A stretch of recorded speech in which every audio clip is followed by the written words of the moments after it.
नमस्कार। इंजीनियरिंग विषयों में रुचि बनाने और विषय समझ को मजबूत बनाने के लिए शुरू किए गए श्रीदेवी क्लासेस यूट्यूब चैनल पर आज हम एक नई वीडियो में बात कर रहे हैं आर्मेचर कंट्रोल्ड डीसी मोटर के बारे में। हमने अपनी पिछली वीडियो में जाना था डीसी मोटर की कंस्ट्रक्शन, वर्किंग और स्पीड कंट्रोल के जो दो मेथड्स हैं, आर्मेचर कंट्रोल और फील्ड कंट्रोल, उनके बेसिक के बारे में। आज आर्मेचर कंट्रोल को पूरी डिटेल के साथ समझ लेते हैं। तो शुरू करते हैं आज की वीडियो। डीसी मोटरों में अनेक खामियां और कमियां हैं। वो बहुत महंगी होती हैं, उन्हें ऑर्डर देकर टेलर मेड करना पड़ता है, वो रेडीमेड अवेलेबल नहीं हो। वो बहुत नाजुक, डेलिकेट होती हैं और ओवरलोड को नहीं सह सकती, और किसी भी अति भार से ओवरलोडिंग कंडीशन पे उनका जो रोटेटिंग पार्ट आर्मेचर है वो जलकर नष्ट हो जाता है। उन्हें ब्रश और कम्यूटेटर के कांटेक्ट पे बहुत ज्यादा मेंटेनेंस चाहिए और वो सीधे मेन सप्लाई से नहीं चलती है। उन्हें चलाने के लिए हमें एक विशेष डीसी सप्लाई का कन्वर्टर भी चाहिए। पर इतनी सारी खामियां होने के बावजूद भी डीसी मोटरें हैं वो इंडस्ट्री में आज भी इस्तेमाल हो रही हैं, और उसका कारण है उनके द्वारा बनाया जाने वाला हाई टॉर्क, उनका बहुत तेजी से एक्सेलरेट या डी एक्सेलरेट करना और बहुत अच्छी फ्रीक्वेंसी से आसानी से अपनी गति की दिशा का पलट देना, स्पीड रिवर्सल, और जो सबसे बड़ी खूबी है बहुत बड़ी परास में बहुत सहजता और सरलता से स्पीड का नियंत्रण। इन सब खूबियों के कारण जो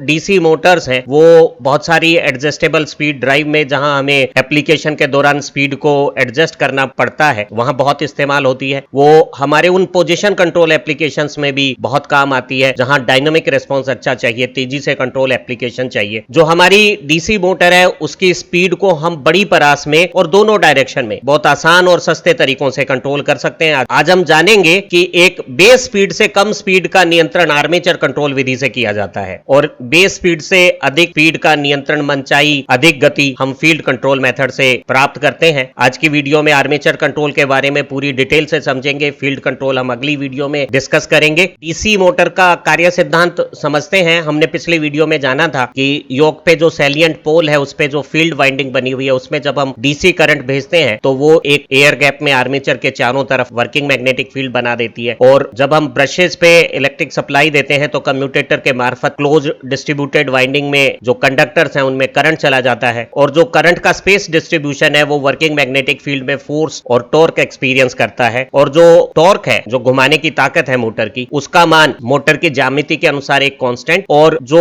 फील्ड वाइंडिंग से फ्लक्स बन रहा है और आर्मेचर के चालकों में जो धारा जा रही है उसके गुणनफल से दिया जाता है। अर्थात हम कह सकते हैं कि torque is directly proportional to product of field flux and armature current. एक हमारी डीसी मोटर एक डायनामिक प्रकृति का लोड है, और वो अपने मैकेनिकल लोड के हिसाब से फिक्स स्पीड पे चलते हुए एक रोटेटिंग टॉर्क बनाती है, और टॉर्क के अनुसार, इस सूत्र के अनुसार उसकी धारा निर्धारित होती है। तो वो अपनी सप्लाई वोल्टेज से कनेक्ट करते समय धारा मैकेनिकल लोड जितना उस पर लगाया गया है उसके आधार से तय करती है, और अधिकतम धारा पे जो मोटर टॉर्क बनाती है वो मोटर की मैक्सिमम टॉर्क कैपेसिटी कहलाती है। अगर किसी मोटर पे उसकी कैपेसिटी से अधिक टॉर्क लगाएंगे और वो धारा निर्धारित रेटेड अधिकतम क्षमता से अधिक लेगी तो वो गर्म होकर नष्ट हो सकती है। हमने जाना था कि जो हमारा आर्मेचर जब एक इलेक्ट्रोमैग्नेटिक फोर्स इंटरेक्शन से टॉर्क बनाकर घूमना शुरू करता है तो उसमें एक अपने आप जनरेटर एक्शन होती है, और जो प्रेरित विद्युत वाहक बल इस प्रकार उत्पन्न होता है वो सप्लाई वोल्टेज को करंट भेजने से रोकता है, और इस तरह के उल्टे विरोधी विद्युत वाहक बल को हम बैक ईएमएफ कहते हैं। और बैक ईएमएफ का मान PZ/60A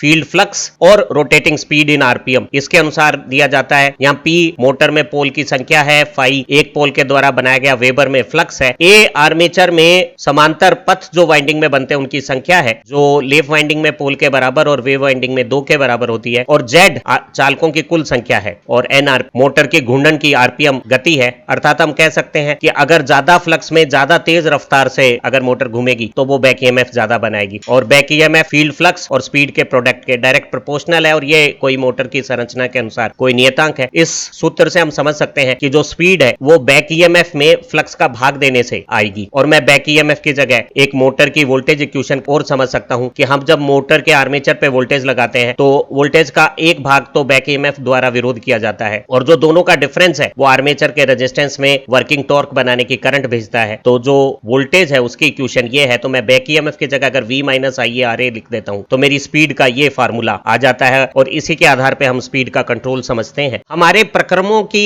आवश्यकता, प्रोसेस रिक्वायरमेंट के हिसाब से हमें डीसी मोटर की स्पीड को अपनी इच्छा से इंटेंशनल तरीके से बदलना पड़ता है, और इसे हम डीसी मोटर का स्पीड कंट्रोल कहते हैं। और ये जो स्पीड कंट्रोल है वो भार के कारण जो मोटर में लोड बढ़ने से स्पीड में जो गिरावट आती है उससे कुछ अलग प्रकार का है और हमने जाना कि एक डीसी मोटर की स्पीड का जो फॉर्मूला है उसमें बैक ईएमएफ में फ्लक्स का भाग देने से कोई एक समानुपाती संबंध स्पीड का बनता है और बैक ईएमएफ मोटर की सप्लाई वोल्टेज द्वारा और मोटर में ली गई धारा और आर्मेचर के रेजिस्टेंस के अनुसार इस पीली हाईलाइट में दिखाए अनुसार निर्भर करता है। और हम इस स्पीड के फॉर्मूले को दो भागों में बांट सकते हैं। यहाँ ये जो नीले रंग में दिया हुआ है V/K5, ये एक ऐसा स्पीड का अंश है जिसमें मोटर की करंट का कोई कनेक्शन नहीं है। अगर मोटर बिना भार के होती और आदर्श स्थिति में शून्य धारा के साथ होती तो ये जो मोटर की बिना भार की स्थिति में जो नो लोड स्पीड होती ये N0 है, जो यहाँ नीले अक्षर में हमने दिखाई है। और एक स्पीड में एक दूसरा अंश है और उसे हम स्पीड रेगुलेशन भी कह सकते हैं। मोटर जब ज्यादा बल आघूर्ण बनाती है तो ज्यादा धारा लेती है और जब मोटर की धारा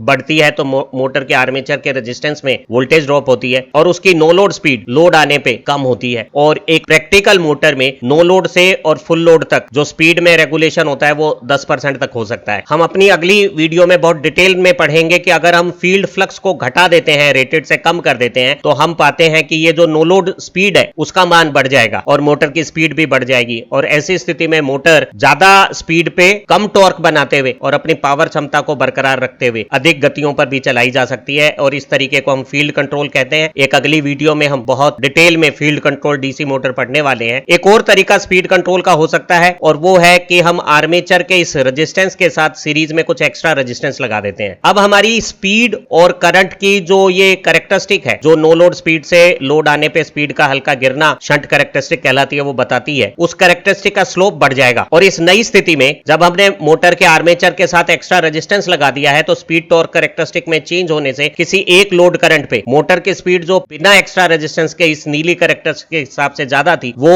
एक्स्ट्रा रेजिस्टेंस लगाने पे कम हो गई है। इस तरह से जब हम एक्स्ट्रा रेजिस्टेंस लगा के मोटर की स्पीड में कमी करते हैं इंटेंशनली तो हमारे एक्स्ट्रा रेजिस्टेंस में बहुत अधिक लॉसेज होते हैं और ये एक बहुत वेस्टफुल एक्सरसाइज है और इसे आधुनिक दुनिया में इलेक्ट्रॉनिक्स की वेरिएबल वोल्टेज सप्लाइयां अवेलेबल होने के कारण इस्तेमाल या प्रयोग में नहीं लिया जाता है। इस तरह के गति नियंत्रण को हम आर्मेचर रेजिस्टेंस कंट्रोल कहते हैं और ये एक तरह का आर्मेचर कंट्रोल भी था, पर एक और ज्यादा प्रचलित और ज्यादा बेहतर आर्मेचर कंट्रोल मेथड हो सकता है आर्मेचर को दी जाने वाली टर्मिनल वोल्टेज के मान को बदलना। और जब हम इस वोल्टेज के मान को बदलेंगे तो वो बैक ईएमएफ को बदलकर हमारी स्पीड को बदल देगा और इस प्रकार हमारे एक्स्ट्रा रेजिस्टेंस में किसी प्रकार के लॉसेज नहीं होंगे और हमारी मोटर की परफॉर्मेंस में ये जो स्पीड रेगुलेशन बढ़ गया है वो खामी भी नहीं रहेगी और हमें ज्यादा एनर्जी एफिशिएंट बेहतर स्पीड कंट्रोल मेथड मिलेगा। जरा समझते हैं कि ये आर्मेचर कंट्रोल मेथड किस तरह से काम करता है। एक डीसी मोटर में आर्मेचर कंट्रोल मेथड के लिए, चाहे वो किसी भी प्रकार की हमारी डीसी मोटर हो, सीरीज, शंट या कंपाउंड, हम उसके फील्ड को और आर्मेचर को सेपरेट कर देते हैं और फील्ड को तो हम एक फिक्स रेटेड वोल्टेज से सप्लाई करते हैं ताकि फील्ड रेटेड करंट लेके मैक्सिमम रेटेड फ्लक्स वर्किंग का आर्मेचर के चारों तरफ बना दे और आर्मेचर को हम एक वेरिएबल डीसी वोल्टेज देते हैं जिसका मान हम अपनी इच्छा से बदल सकते हैं। हमें रेटेड से ज्यादा वोल्टेज देने पर मोटर के आर्मेचर में कंडक्टर के इंसुलेशन को डैमेज होने का खतरा है तो हम वोल्टेज को रेटेड से ज्यादा कभी नहीं कर पाएंगे और हम इस वोल्टेज को जो आर्मेचर को दी जा रही है उसको रेटेड या बेस वोल्टेज से घटाएंगे और उससे हमारी जो स्पीड है मोटर की वो घटेगी और इस तरह के कंट्रोल को हम आर्मेचर कंट्रोल कहते हैं जिसमें मोटर की टॉर्क बनाने की क्षमता तो नियत रहती है लेकिन उसकी अगर हम सप्लाई वोल्टेज घटाते हैं तो स्पीड घट जाती है। जरा समझते हैं कि ये कैसे काम करता है। हमने जाना कि जो मोटर की स्पीड का फार्मूला है वो बैक ईएमएफ में फ्लक्स का भाग देने से कोई अनुपातिक स्पीड का संबंध बनाता है और बैक ईएमएफ सप्लाई वोल्टेज में आर्मेचर रेजिस्टेंस की वोल्टेज ड्रॉप घटाने से आएगी। अभी अगर एक मोटर निर्धारित या नियत टॉर्क पे काम कर रही है, फ्लक्स उसका मैक्सिमम रेटेड कंडीशन पे है तो उसका करंट भी टॉर्क के हिसाब से, क्योंकि टॉर्क और करंट जब फ्लक्स कांस्टेंट है तो प्रोपोर्शनल है, तो टॉर्क भी कांस्टेंट मेंटेन करने के लिए करंट भी कांस्टेंट है, तो ये IaRa ड्रॉप फिक्स है। तो ऐसी स्थिति में अगर मैं सप्लाई वोल्टेज बदलता हूं तो हमने समझा था कि ये जो नो लोड स्पीड है वो बदलती है या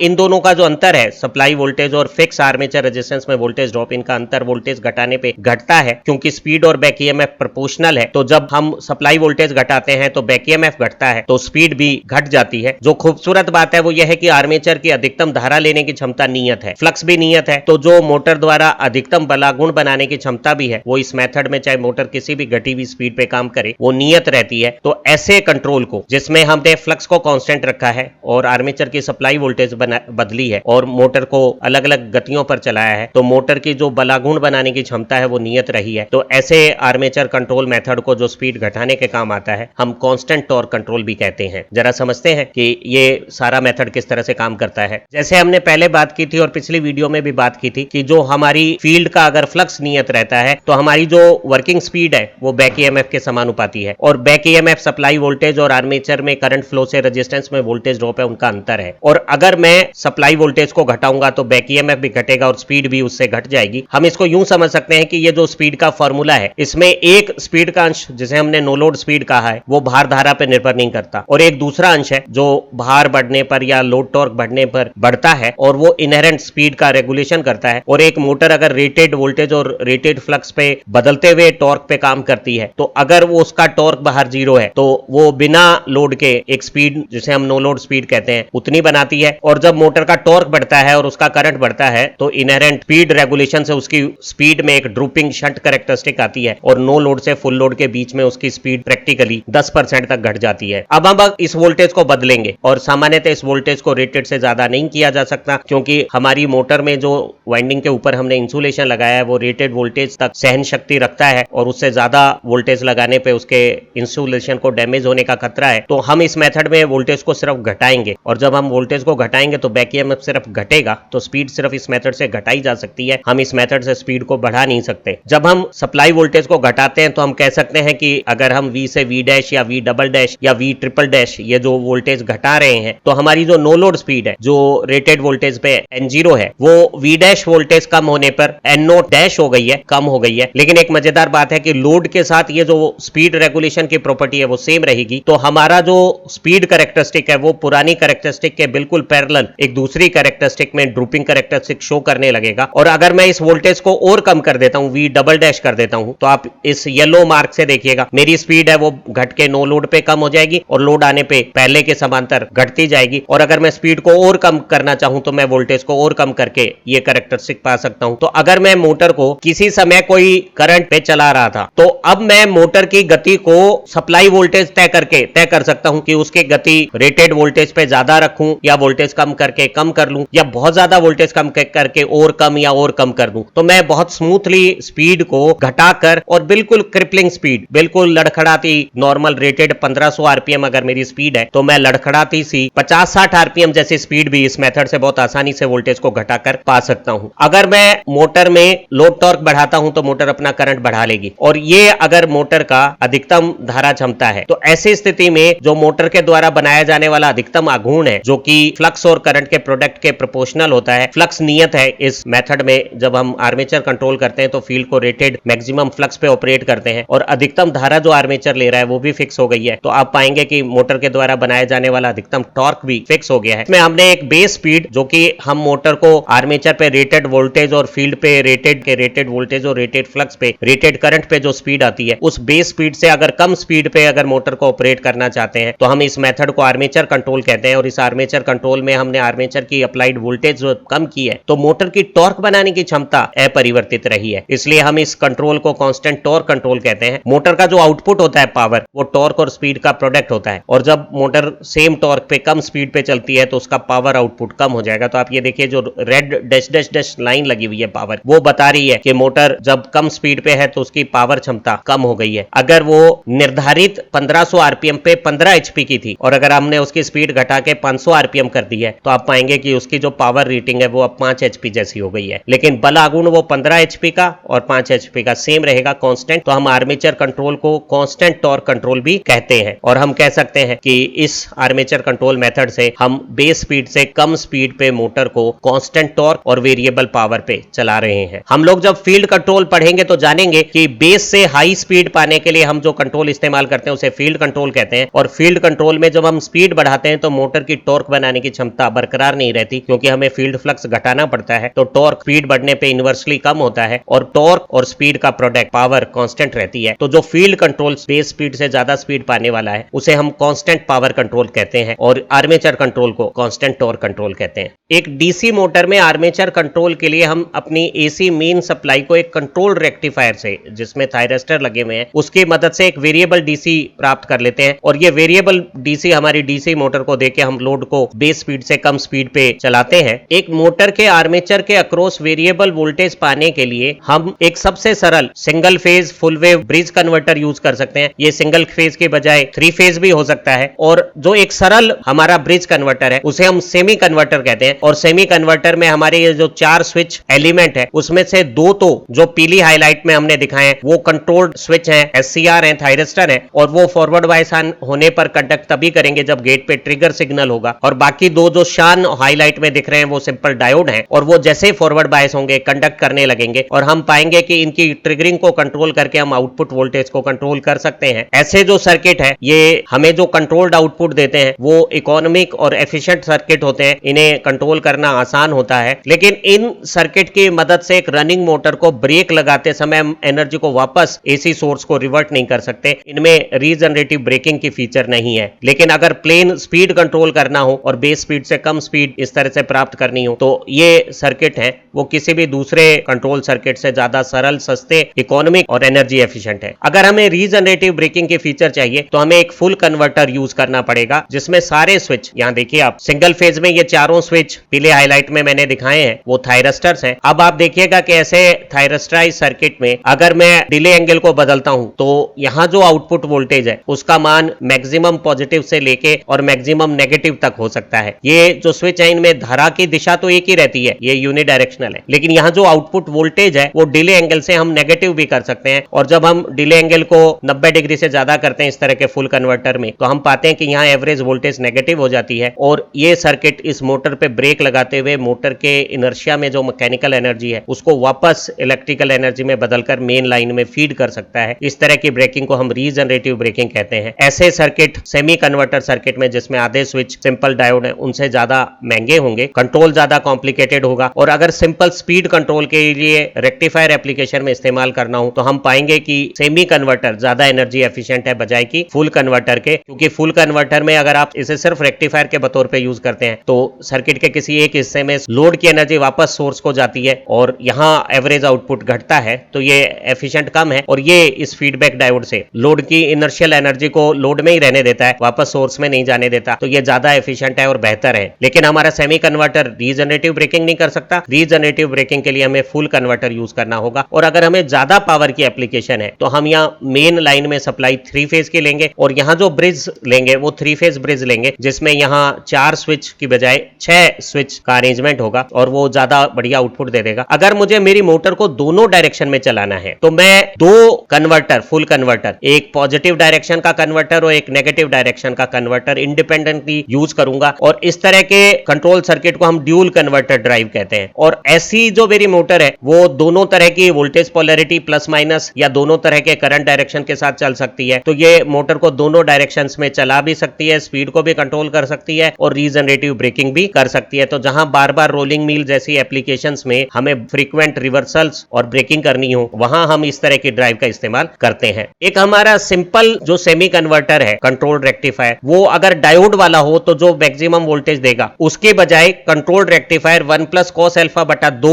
मेरे आउटपुट देगा। यहाँ अल्फा को हम डिले ट्रिगर एंगल कहते हैं, और अगर हम डिले एंगल को बदलते हैं तो हमारे कन्वर्टर द्वारा मोटर को दी जाने वाली वोल्टेज को हम बदल सकते हैं। अगर यही कन्वर्टर सेमी कन्वर्टर की बजाय फुल कन्वर्टर हो जिसमें सारे स्विच थायरिस्टर हो, आधे डायोड और आधे थायरिस्टर ना हो के सारे थायरिस्टर हो, तो जो हमारी वोल्टेज है वो मैक्सिमम वोल्टेज के साथ एक फैक्टर कॉस अल्फा रखती है, और इस मैक्सिमम वोल्टेज का मान अगर सिंगल फेज ब्रिज है तो ये 2Vm अपॉन पाई है, और अगर मेरा ब्रिज 3 फेज है तो ये 3Vm बाई पाई होगा। और आप पाएंगे कि सेमी कन्वर्टर में जब हमारा डिले एंगल 90 डिग्री है तो cos 90 जीरो होता है, और ये वोल्टेज जो जीरो डिले एंगल पे डायोड जैसी कंडीशन में मैक्सिमम थी वो आधी हो गई है, और अगर मैं डिले एंगल को 180 कर दूं तो ये आउटपुट जीरो हो जाएगा सेमी कन्वर्टर का। जबकि फुल कन्वर्टर में जब ये फार्मूले के साथ हम बात करेंगे तो सिर्फ 90 डिग्री डिले एंगल पे आप देखेंगे कि cos 90 जीरो हो गया और आउटपुट मेरा जीरो हो गया, और जैसे ही मैं डिले एंगल को 90 से ज्यादा करूंगा मेरा जो कन्वर्टर है वो रेक्टिफायर के बजाय इन्वर्टर का काम करने लगेगा, और वो मेरे मोटर की इनर्शियल एनर्जी को जो मैकेनिकल फॉर्म में है उसे ब्रेक लगाएगा, इलेक्ट्रिकल में कन्वर्ट करेगा और मेरी एनर्जी को रिवर्ट वापस मेन लाइन में अप्लाई कर देगा। और इस तरह की ब्रेकिंग को हम रीजनरेटिव ब्रेकिंग कहते हैं। तो जब हमें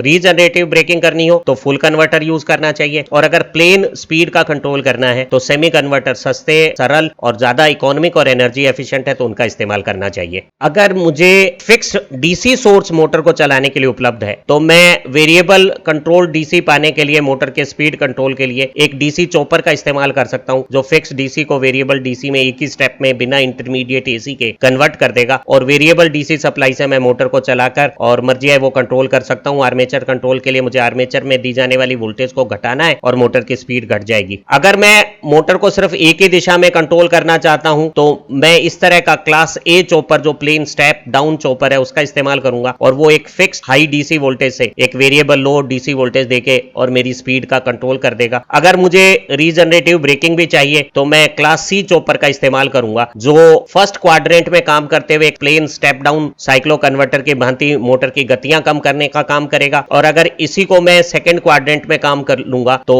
ये एक स्टेप अप चॉपर की भांति मेरी मोटर पे ब्रेक लगाते समय एनर्जी को वापस लो वोल्टेज से हाई वोल्टेज में स्टेप अप करके रिवर्ट कर देगा। तो रीजनरेटिव ब्रेकिंग के लिए हम क्लास सी चॉपर इस्तेमाल करेंगे। और अगर मेरी मोटर को मुझे दोनों डायरेक्शन में चलाना है तो मैं क्लास ई चॉपर इस्तेमाल करूंगा, जो 4 क्वाड्रेंट ऑपरेशन करेगा। और अब मैं मोटर को किसी भी डायरेक्शन में स्पीड कंट्रोल भी कर सकता हूं, मोटरिंग ऑपरेशन भी कर सकता हूं और ब्रेकिंग ऑपरेशन के दौरान रीजनरेटिव ब्रेकिंग भी कर सकता हूं। अगर मुझे फिक्स्ड डीसी वोल्टेज सोर्स दिया हुआ है तो मैं चॉपर की मदद से मोटर का कंट्रोल करूंगा, और अगर मेरी मेन एसी सप्लाई उपलब्ध है तो मैं कंट्रोल रेक्टिफायर की मदद से मोटर की स्पीड को कंट्रोल करूंगा। और हमने जाना है कि आर्मेचर की अगर हम वोल्टेज कम करेंगे तो नो लोड स्पीड कम हो जाएगी और मोटर की रनिंग स्पीड भी कम हो जाएगी, तो हम मर्जी है जो वोल्टेज घटा के कम स्पीड को प्राप्त कर सकते हैं। आज की वीडियो के आखिरी भाग में जानते हैं कि ये जो स्टैटिक इलेक्ट्रॉनिक स्पीड कंट्रोल है, आर्मेचर कंट्रोल डीसी मोटर की गति को घटाने वाला, इसकी एडवांटेज और डिसएडवांटेज क्या है। तो हमने जाना कि जो हमारा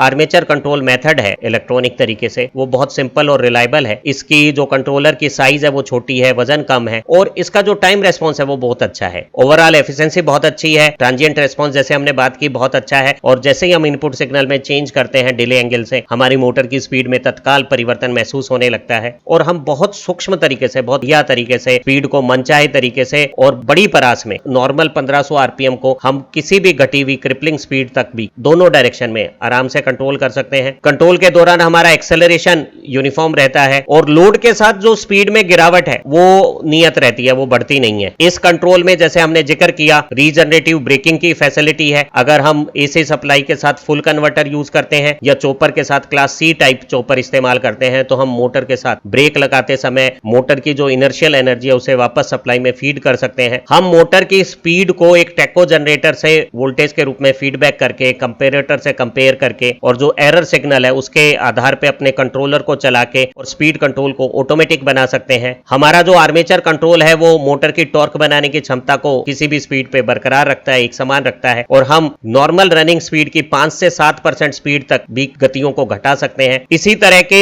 कंट्रोलर की मदद से हम मोटर को शुरुआत करते समय सॉफ्ट स्टार्टिंग कर सकते हैं या स्पीड को भी सॉफ्ट तरीके से रिवर्ट कर सकते हैं। कुछ डिसएडवांटेज भी है आर्मेचर कंट्रोल मेथड के, और एक तो है कि हम इस मेथड से स्पीड को बढ़ा नहीं सकते, हम सिर्फ स्पीड को घटा सकते हैं। जब हम मोटर को कम गति पे चलाते हैं तो मोटर की जो एचपी पावर कैपेसिटी है वो घट जाती है। जो हमारा इलेक्ट्रॉनिक स्विचिंग डिवाइस है, चाहे चॉपर हो या थायरिस्टर स्विच हो, ये स्विचिंग के दौरान अपनी स्विचिंग फ्रीक्वेंसी के हार्मोनिक सप्लाई सिस्टम में जनरेट कर लेते हैं। हमारे ये जो इलेक्ट्रॉनिक कंपोनेंट होते हैं थायरिस्टर जैसे स्विच, इनमें बहुत ज्यादा ओवरलोड कैपेसिटी नहीं होती। तो अगर मेरी मोटर 10 एचपी की है तो उसे चलाने के लिए हमें जो कंट्रोलर है वो थोड़ा ओवर कैपेसिटी का लेना होगा, क्योंकि एक्सीडेंटली हमारी मोटरें अगर ओवरलोड पे चली जाएंगी तो उनका जो कंट्रोलर है अगर उसमें ओवरलोड कैपेसिटी नहीं रही तो वो खुद अपने आप को डैमेज कर लेगा। तो इनमें जो कंट्रोलर है इनमें खुद में ओवरलोड कैपेसिटी कम होती है, ये एक डिसएडवांटेज है। हमें लगता है कि एक छोटी सी वीडियो से आपको डीसी मोटर के आर्मेचर कंट्रोल मेथड से स्पीड घटाने के बारे में पूरी जानकारियां मिल गई है, और हमारी अगली वीडियो में आप फील्ड कंट्रोल से गतियों को बढ़ाना भी इसी तरह से समझ सकते हैं। और एक पिछली वीडियो में हमारी जो मोटर की कंस्ट्रक्शन, वर्किंग और स्पीड कंट्रोल की जो बेसिक्स है उसके बारे में जान सकते हैं। हमारी जो दूसरी वीडियो है इसी विषय की, इनको देखकर आप अपनी विषय समझ को और मजबूत बना सकते हैं। आप अच्छा पढ़ें, तरक्की करें। Have nice time, happy learning.